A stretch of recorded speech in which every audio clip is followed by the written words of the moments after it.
레위기 11장에서 15장까지 나오는 정결법을 소개를 했습니다. 특히 이제 부정한 짐승, 정결한 짐승에 관한 공부를 했죠.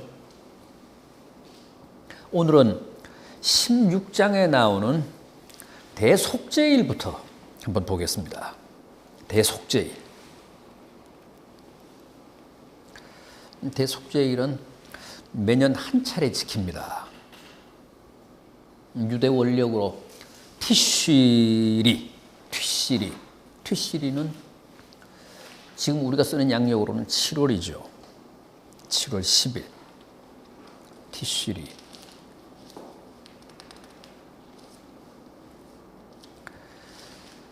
이 대속죄일은 아주 거국적으로 지켰습니다. 이제 1년에 이 대속죄일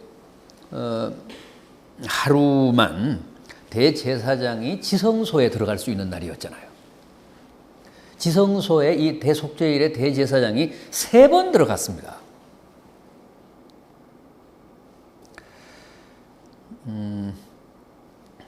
먼저 자신과 자기 이제 가족들을 위해서 그 속죄 제물로 수송아지를 잡습니다. 수송아지를 번제단 앞에서 잡아요.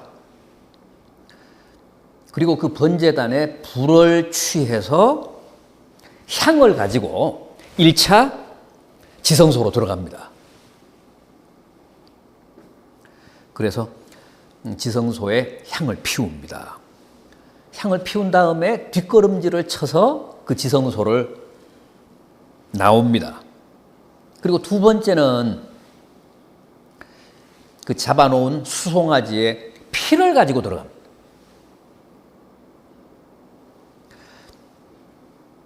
들어가서 그 속죄소 위에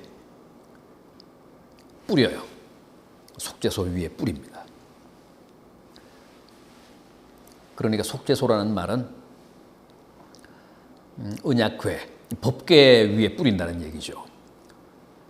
그 속죄소, 지성소 안에 있는 속죄소는 다른 게 아니고 그 언약궤, 그 덮개를 말해요. 그 속죄소를 또 뭐라고 표현하죠? 네? 시은소라고 그러잖아요. 시은소. 그 성경 보면 시은소, 뭐 속죄소 많이 나오잖아요. 같은 말이에요. 속죄소와 시은소. 시은소라고 하는 말은 하나님의 은혜를 받는 곳. 시은소. 다 이제 그 언약궤 덮개, 뚜껑을 이제 말합니다.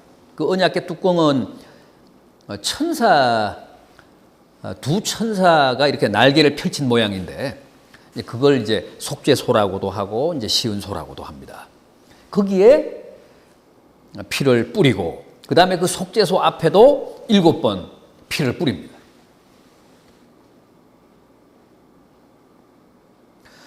그리고 다시 이제 뒷걸음질 쳐서 나와가지고, 그 다음에는 백성들의 죄를 사하기 위해 수염소의 피를 가지고 들어갑니다. 수염소의 피를 가지고 들어가서 백성들을 위해 속죄소에 피를 뿌리고 속죄소 앞에 또 7번 수염소에 피를 뿌립니다.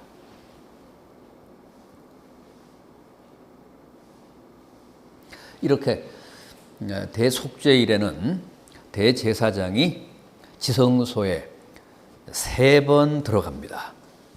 처음에는 향을 피우기 위해, 두 번째는 대제사장 본인과 가족들의 죄를 속죄하기 위해, 세 번째는 백성들의 죄를 속죄하기 위해 3번 들어갑니다.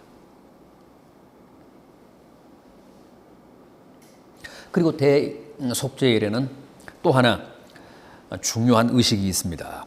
염소 한 마리를 광야로 내보내죠. 이걸 우리가 아사셀 염소라고 합니다. 아사셀 염소.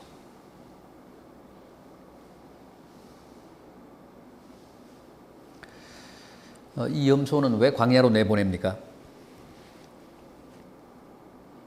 백성들의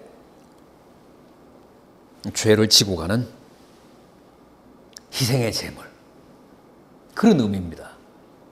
그러니까 대속죄일에 염소 한 마리를 취해서 이제 광야로 내보내기 전에 대제사장이 그 염소 머리 위에 손을 얹고 안수 기도를 합니다.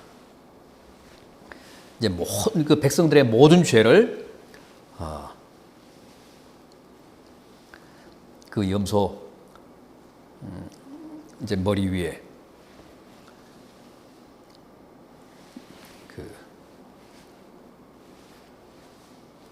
지우는 거죠. 세례 요한이 주님을 처음 뵙고 그랬잖아요.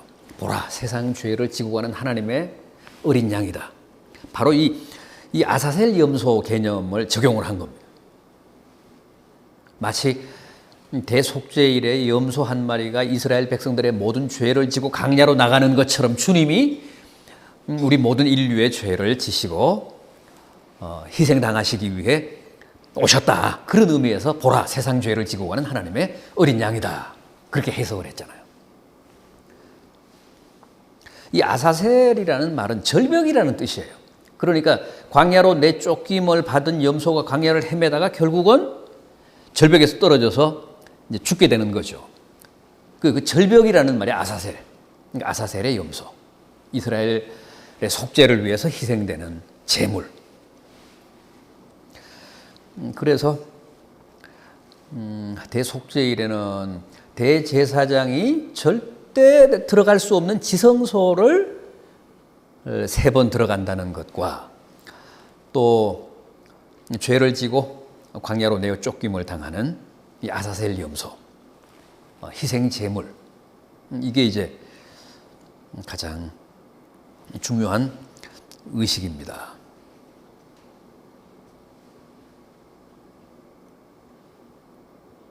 다음은 이스라엘의 절기. 이제 그 마지막 부분에서 소개되는, 레위기 마지막 부분에서 소개되는 게 이스라엘의 절기들입니다. 23장 이하. 우선 대표적인, 가장 보편적이면서도 가장 대표적인 절기가 뭡니까? 안식일. 네. 샤바트, 안식일, 샤바트.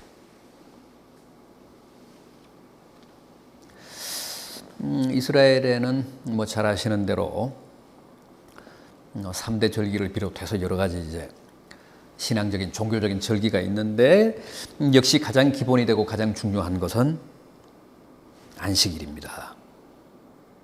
매 7일째 지키는 성일. 가장 중요하죠. 그리고 가장 엄격한 절기입니다. 안식일과 관련된 규례와 율법보다 더 엄격한 것은 없습니다.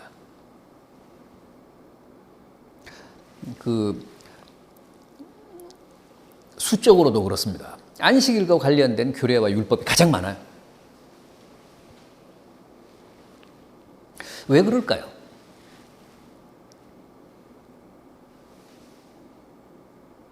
이스라엘 백성들은 이 안식일법을 자기들과 하나님이 맺은 계약의 담보라고 믿었기 때문에 그렇습니다. 하나님이 이스라엘의 수호신이 되시고 이스라엘은 하나님이 택하신 선민, 이게 이제 하나님과 이스라엘이 맺은 계약입니다. 그런데 그 계약의 담보가 바로 안식일법이다. 적어도 이스라엘 사람들은 그런 확신을 가지고 있었어요. 그래서 이 안식일법을 가장 엄격하게 지켰습니다. 뭐 현실 속에서 안식일법은 굉장히 가혹하게 적용이 됐습니다. 주님도 이 안식일법 때문에 미운털이 박혔잖아요. 안식일법을 보란 듯이 범하면서 유대인들의 결정적인 미움을 샀습니다. 안식일 날 회당에서 한쪽 손이 불구가 된 사람을 고쳐주잖아요. 또 안식일 날 제자들이 추수를 해서는 안 되는데 밀밭을 지나가다가 그 미리삭을 잘라서 먹었잖아요. 이제 그런 것들이 다 유대인들의 고발 그 명분이 됐던 겁니다. 거기에서 이제 미움을 사서 결국은 십자가에 달리시기까지 하는데, 이제 그 배경을 보면 그만큼 그들이 안식일법을 중요하게 생각했다는 거죠.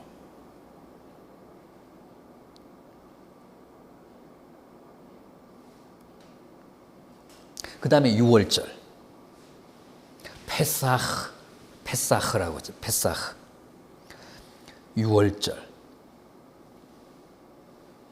히브리 원력, 유대인들의 원력으로는 아비벌 14일입니다. 아비벌은 유대의 원력으로는 1월이죠. 1월. 우리가 쓰는 양력으로는 3, 4월에 해당이 됩니다. 3, 4월. 유월절은 어떤 절기입니까? 출애굽을 기념하는 해방절. 우리식으로 하면 광복절.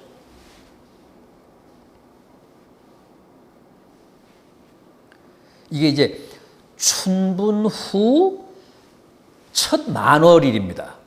첫 보름. 춘분 후 첫 보름이야. 첫 보름에 해당이 돼요. 그러니까 첫 보름 저녁부터 유월절이 시작이 돼요. 그 유대인들은 하루가 저녁부터 시작되잖아요. 그 다음 저녁까지, 그 다음 날 저녁까지가 하루예요. 그러니까 춘분 후 첫 보름달이 뜨는 저녁부터 유월절을 지킵니다. 우리 부활절은 언제입니까? 부활절이 매년 다른 이유가 뭡니까? 춘분 후 첫 만월 다음 주일이죠. 매년 그렇게 지켜요. 춘분 후 첫 만월 다음 주일. 그러니까 유월절과 이게 비슷해요. 유월절과. 그러니까 딱 일주일 차이, 한 주 차이 나는 거죠. 부활절이 한 주가 늦습니다.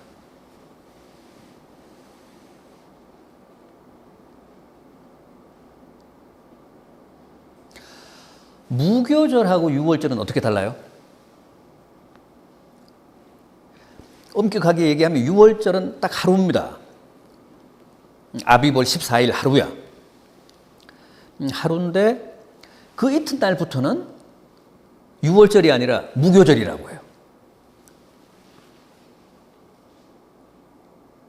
히브리 말로는 하그 하마초크라고 해서 무교절. 아비벌 15일부터 21일, 7일 동안.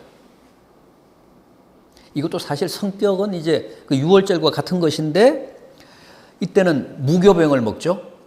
누룩이 들어가지 않은 딱딱한 떡을 먹고 쓴나물을 먹으면서 애굽 생활을 상기하면서 하나님의 은혜에 감사하는 절기예요. 유월절은 단순하게 출애굽의 감격을 이제 상기하는 그 해방절이고, 그다음 그 이튿날부터 시작이 되는 7일간 계속되는 이제 그 무교절은 딱딱한 떡과 쓴나물을 먹으면서 애굽에서 노예 생활을 하던 때를 이제 반추하는, 그러면서 하나님의 은혜에 감사하는 절기. 그래서 유월절과 무교절은 그렇게 구분된다는 것, 여러분들이 기억해 두셔야 됩니다.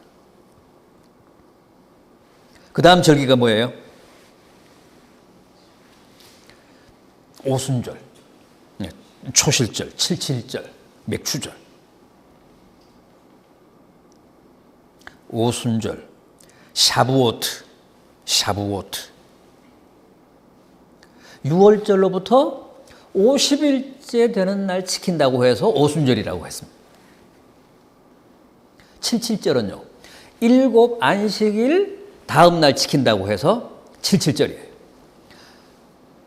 맥추절은 뭐 보리 추수 감사절이라고 해서 맥추절. 초실절은 보리가 한 해 수확의 첫 곡물이라고 해서 초실절.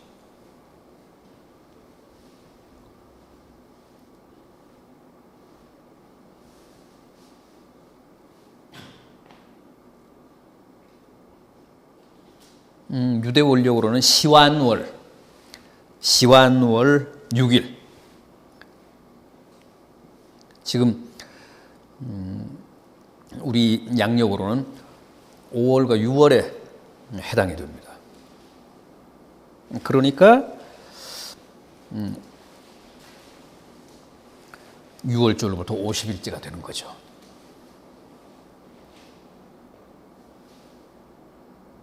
그 다음은요. 그 다음 절기는 나팔절. 욤 트루아 나팔절. 유대 원력으로는 티시리월 1일인데 지금 우리가 쓰는 양력으로는 7월에 해당돼요. 티시리월이. 그런데 사실은 이 나팔절은 뭐냐 하면 나팔을 불어서 한 해가 시작됨을 알리는 절기예요. 한 해가 이 티시리월에 시작이 됐어. 그 유대인들은. 요시야 왕 이후에 그 아비벌이 유대 원력으로 이제 그 한 해의 첫 달이 된 거예요. 그 전만 해도 이 티시리월, 그러니까 지금 우리가 쓰는 양력으로는 7월이 유대인들에게는 새해 첫 달이었어요.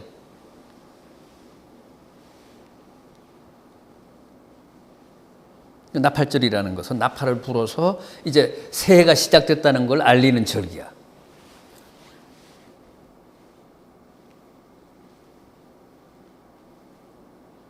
다음은요.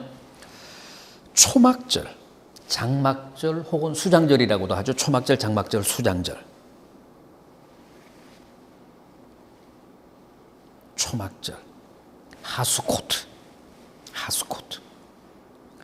이 초막절도 티시리월이에요.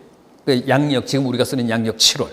15일에서 22일까지 이 한 주간 동안 지켰습니다. 초막절, 장막절, 수장절은 무슨 절기입니까? 추수감사절이잖아요. 추수감사절. 그러면서 이 추수감사절 때 초막을 짓고 야외에서 7일간 지냈어요. 이건 뭐냐 하면 농사를 지을 수 없었던 광야 생활을 회고하는 절기야. 우리가 이제 이렇게 안정적으로 그 가나안에 들어와서 농사를 짓고 살게 된 사실에 대해 이제 하나님께 감사. 농사를 짓고 싶어도 광야 생활할 때는 40년 동안 못 지었잖아요. 그래서 이 추수감사절 때 이스라엘 사람들은 바깥에 나가서 광야 생활을 하면서 초막을 짓고 하나님 은혜를 감사했어요. 우리가 그토록 농사를 짓고 싶었어도 광야 생활할 때는 농사를 지을 수 없었는데 하나님이 젖과 꿀이 흐르는 이 땅을 주사 우리로 하여금 농사를 지어서 이렇게 풍성한 수확을 보게 해주셔서 감사합니다 하면서 추수감사절을 초막절로 지낸 겁니다. 여기 수장절이라는 말은 같은 말인데 수장절은 농사를 지어가지고 곡물을 이렇게 수장했다는 거예요. 이렇게 갈무리했다는 거죠. 그래서 같은 말이에요, 다.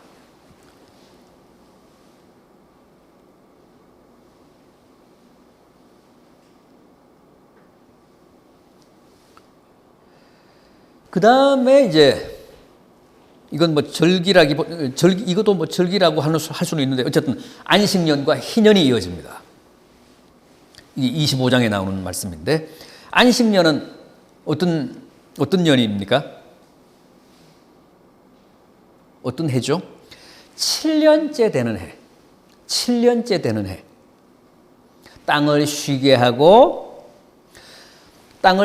하는데 이제 거기에서 자연 소출이 있잖아요. 자연 소출은 주인이 가져가면 안 돼요. 그 양이 얼마나 되든지 간에 어쨌든 종들의 몫이고 가난한 자들의 몫이고 나그네의 몫이고 가축이나 들짐승들의 몫이에요. 주인은 손을 대면 안 돼. 7년째 땅을 쉬게 하는데 그 쉴 때, 땅을 쉬게 할 때 발생되는 그 자연 소출에 대해서는 다 외부인들 혹은 짐승들. 이제 이렇게 해야 이제 땅도 쉬면서 땅심을 이제 키울 수 있다는 거죠. 너무너무 진보적이지 않아? 이거 뭐 상상할 수도 없는 얘기죠. 그 고대 사회에, 그 고대 때. 희년은요,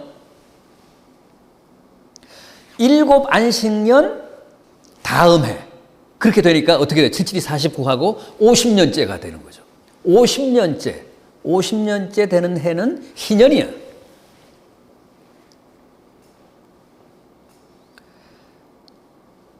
이때는 땅들을 쉬게 하는 것은 기본이고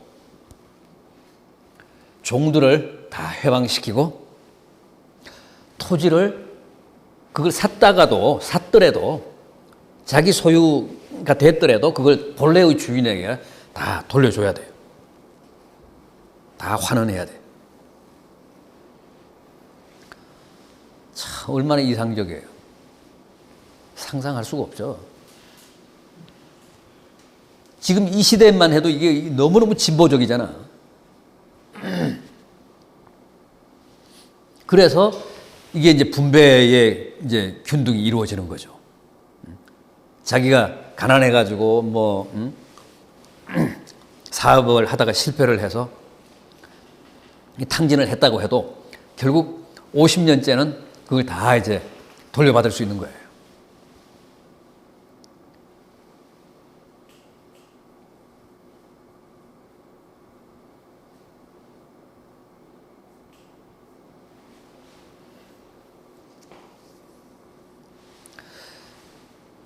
그 다음 제일 이제 마지막 장인 27장에 가면 헌금과 헌물이 나와요.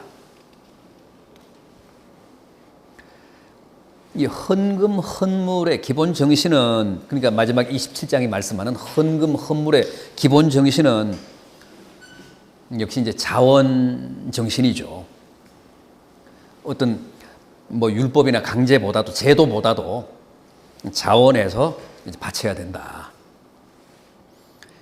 기본적으로는 세세하게 이제 규례를 만들어 놨어요. 규례를 만들어 놓긴 했는데 결국 이런 그 제도의 저변에 흐르는 정신은 자원해서 바쳐야 하나님이 기뻐하신다. 연락하신다. 그런데 하나 가장 재미있는 건 뭐냐면 그때도 어떤 사람들이 있었냐면 서원해가지고 자기의 집을 바치거나 토지를 바친 사람들이 있었어요. 그런데 또 어떤 사정이 생겨가지고 그걸 되돌려 받고 싶은 거야. 그런데 그걸 보장했다는 거예요. 5분의 1. 그러니까 자기가 그 바친 헌금의 5분의 1의 가산금을 별도로 지불하고 자기가 헌금하거나 헌물한 것을 회수할 수 있었어요. 그런 제도를 만들어 놨어요.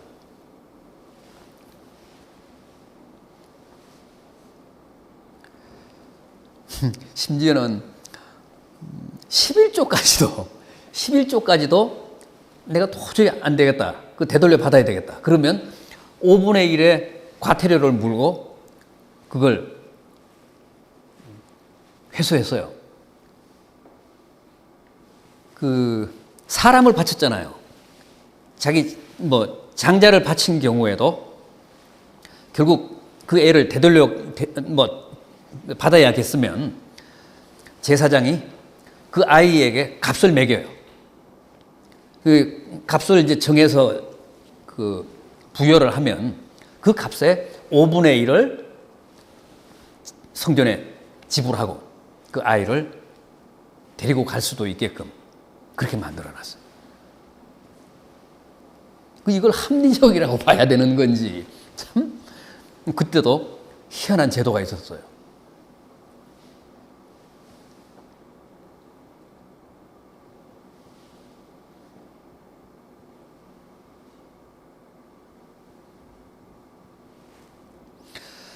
이렇게 해서 레위기 27장까지 모두 끝났습니다. 혹 레위기 지금까지 말씀드린 것 가운데서 질문 있으시면 하십시오.